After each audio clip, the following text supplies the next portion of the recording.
Hello बच्चों, कैसे हैं आप। उम्मीद करती हूँ आप बढ़िया और एकदम मज़े में होंगे। बच्चों, आज हम पढ़ेंगे विशेषण के बारे में। संज्ञा तथा सर्वनाम शब्दों की किसी विशेषता के बोधक शब्द विशेषण कहलाते हैं। सामने हमारे चित्र दिए गए हैं, क्या लिखा है इनमें जान लेते हैं। पहले चित्र में राम अच्छा लड़का है,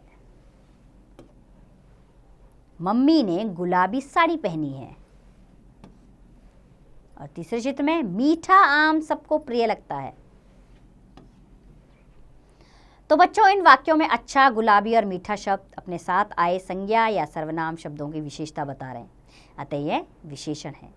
आइए एक बार विशेषण की परिभाषा जानें।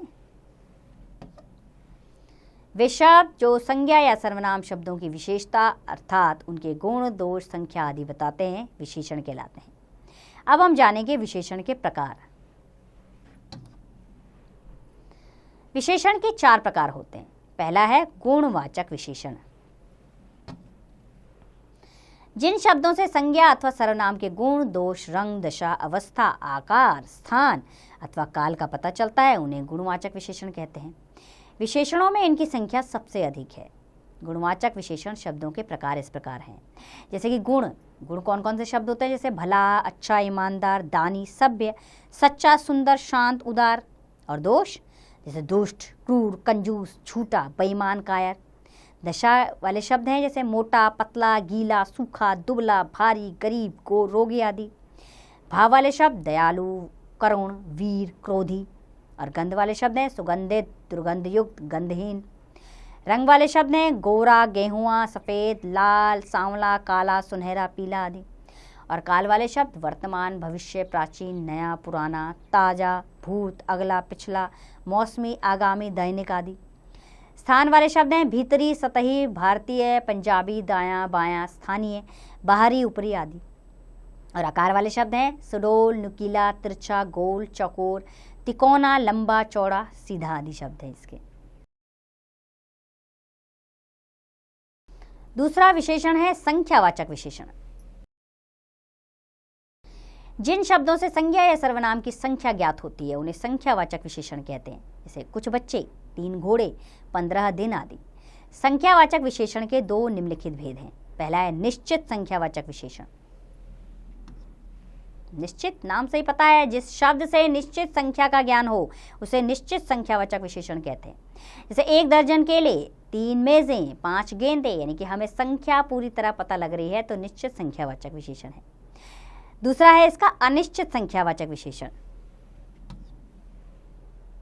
जिन शब्दों से किसी निश्चित संख्या का ज्ञान हो उसे निश्चित संख्यावाचक विशेषण कहते हैं।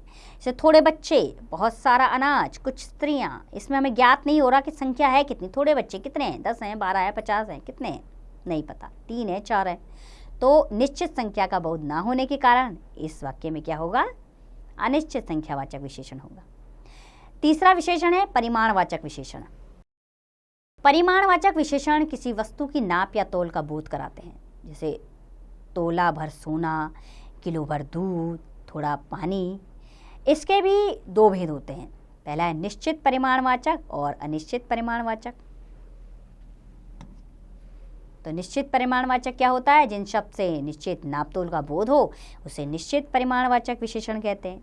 जैसे 2 बीघा जमीन, 200 ग्राम मिर्च, 5 किलो घी, 3 मीटर कपड़ा आदि। और दूसरा है अनिश्चित परिमाणवाचक विशेषण, जिसमें निश्चित संख्या का पता ही नहीं है। जिस शब्द से निश्चित मापतोल का बोध ना हो उसे अनिश्चित परिमाणवाचक विशेषण कहते हैं। जैसे बहुत दूर, सब धन, पूरा आनंद, थोड़ा कपड़ा आदि। और चौथा विशेषण है सार्वनामिक विशेषण।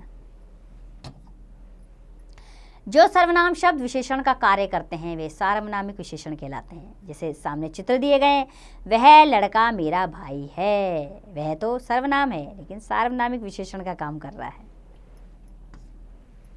दूसरा, यह मोर सुंदर है, यह सार्वनामिक विशेषण। तो यहाँ लड़का से पहले वह तथा मोर से पहले यह सार्वनामिक विशेषण हैं। अब जानेंगे हम विशेष्य क्या है। विशेषण शब्द जिस संज्ञा या सर्वनाम की विशेषता बताते हैं उसे विशेष्य कहते हैं। जैसे काली साड़ी, इसमें काली शब्द विशेषण है और साड़ी क्या है, विशेष्य है। अब हम जानेंगे प्रविशेषण किसे कहते हैं। कुछ शब्द विशेषणों के भी विशेषण होते हैं जिन्हें प्रविशेषण कहते हैं, अर्थात जो विशेषण किसी विशेषण शब्द की विशेषता बताए उन्हें प्रविशेषण कहा जाता है। जैसे रिया बहुत सुंदर लड़की है, इसमें सुंदर विशेषण है लेकिन बहुत शब्द उसका भी विशेषण है, तो इस प्रकार बहुत शब्द प्रविशेषण हुआ। आइए विशेषण की अवस्थाएं जान लें। विशेषण की निम्नलिखित 3 अवस्थाएं होती हैं। पहला है मूलावस्था। इस अवस्था में विशेषण अपने मूल रूप में प्रयोग होते हैं, जैसे सीता लंबी है, बस। दूसरा है उत्तरावस्था। इस अवस्था में विशेषण द्वारा 2 व्यक्तियों या वस्तुओं के बीच तुलना की जाती है, जैसे स्वाति सरल से अधिक लंबी है। तीसरी है उत्तमावस्था। जब 2 या 2 से अधिक व्यक्तियों या वस्तुओं में तुलना करके एक को सबसे अधिक या सबसे कम बताया जाता है, तब उसे विशेषण की उत्तमावस्था कहते हैं। जैसे सेब सर्वोत्तम फल है।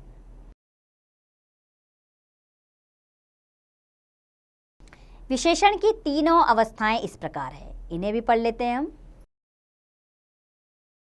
जैसे मूलावस्था अधिक, उत्तमावस्था है अधिकतर और उत्तमावस्था अधिकतम। कठिन कठिनतर कठिनतम, सुंदर सुंदरतर सुंदरतम, निम्न निम्नतर निम्नतम, प्रिय प्रियतर प्रियतम, न्यून न्यूनतर न्यूनतम, उच्च उच्चतर उच्चतम, दीर्घ दीर्घतर दीर्घतम। आइए बच्चों विशेषणों की रचना के बारे में जानें। विशेषण शब्दों की रूप रचना इस प्रकार की जाती है। पहला है संज्ञा शब्दों से। जैसे चमक एक संज्ञा शब्द है तो इससे विशेषण बनेगा चमकीला। संसार से सांसारिक, कांटा कटीली, धन धनी, ज्ञान ज्ञानी, स्मरण स्मरणीय। ज्ञान ज्ञानी, स्मरण स्मरणीय, पुराण पौराणिक, नियम नियमित, बर्फ बर्फीली, गौरव गौरवशाली, भारत भारतीय, पर्वत पर्वतीय, सेना सैनिक, रोग रोगी। और दूसरा है सर्वनाम शब्दों से विशेषण शब्द बनाना। जैसे जो एक सर्वनाम शब्द है इससे विशेषण बना जैसा, हम हमारा, आप आपसी, कौन कैसा, वह वैसा, मैं मेरा, तू तेरा, कुछ कितना। तीसरा है क्रिया शब्दों से विशेषण शब्द बनाना। जैसे तैरना क्रिया शब्द है, इसका विशेषण है तैराक। जैसे तैरना एक क्रिया शब्द है, इसका विशेषण शब्द है तैराक। और क्रिया है खेल शब्द और इससे विशेषण बना खिलाड़ी। देखना से दिखावटी, बेचना बिकाऊ, गाना गायक, पूजा पूजनीय, टिकना टिकाऊ, भूलना भुलक्कड़, लूटना लुटेरा, पढ़ना पढ़ाकू। और चौथा है अवयव शब्दों से विशेषण शब्द बनाना। जैसे आगे एक अवयव शब्द है, इससे विशेषण शब्द बना अगला, पीछे पिछला, भार भारी, भीतर भीतरी, ऊपर ऊपरी, बाहर बाहरी, क्रोध क्रोधी, नीचे निचला। आइए कुछ ध्यान देने योग्य बातें जानें। विशेषण के 4 भेद हैं, गुणवाचक, संख्यावाचक, परिमाणवाचक और सार्वनामिक विशेषण। विशेषण संज्ञा और सर्वनाम की विशेषता बताते हैं। प्रविशेषण विशेषण की विशेषता बताते हैं।